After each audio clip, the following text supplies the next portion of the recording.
Milé kolegyne, milí kolegovia, na začiatku roka 2026 by som chcel každému z vás, ako aj vašim blízkym, zaželať veľa šťastia, zdravia a úspechov.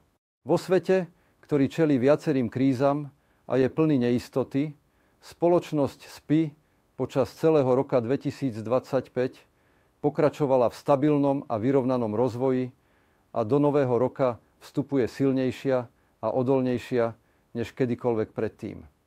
Chcel by som oceniť vaše odhodlanie a profesionalitu, vďaka ktorým sa podarilo tento pozoruhodný úspech dosiahnuť.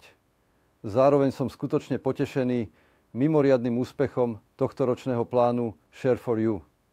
Ešte raz vám ďakujem za tento veľký prejav dôvery. Prajem vám, aby nový rok bol rokom plným splnených očakávaní, bezpečia a spoločných úspechov.